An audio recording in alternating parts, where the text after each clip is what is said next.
Uh, the real world systems we observe, as I say, are all a mix. But we do have a good deal of evidence because we can observe multiple cases where you have what start out as very similar societies, one of which is much more capitalist and one of which much more socialist. And within our lifetime, the obvious pairs are East Germany and West Germany. And East Germany not only worked worse than West Germany, it worked so badly they had to build a wall with armed guards to keep people from losing. We have North Korea and South Korea. We have the contrast between Maoist China and Taiwan, Hong Kong, and Singapore, where Taiwan became a modern developed country with the kind of standard of living that you and I are used to, and China under Mao was a place where when things went wrong, 30 million people starved to death during the famine during the Great Leap Forward.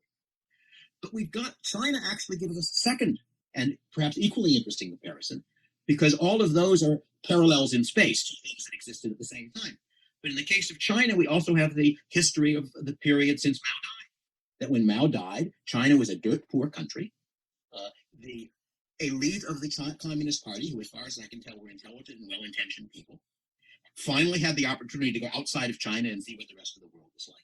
And they discovered to their astonishment that with what they had been told was the best economic system in the world, socialism, China was an extraordinarily poor country in contrast to all of the countries around it that they were able, almost all. There was Vietnam, I guess, might have been in the same category, that they were able to observe.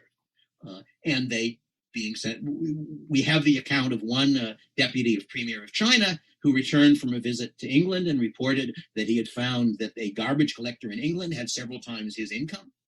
And he concluded that England would be the perfect communist country if it only had a communist party running it. It was a shock to them.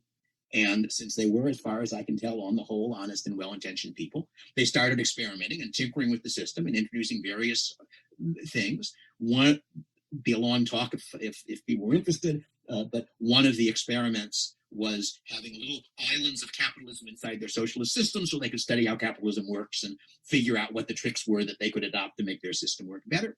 And the islands of capitalism worked so well that the exception swallowed the rule. And by now, China is a little less capitalist than the US, a good deal less free than the US. It did not move to democracy. It is still a communist country politically. It still calls itself socialism with Chinese characteristics, but in fact, stuff is being openly bought and sold. If you go to Shanghai, it doesn't feel very much different from New York or Chicago. So I think those experiments show us in a pretty striking fashion that the more capitalist systems work a whole lot better than the more socialist systems.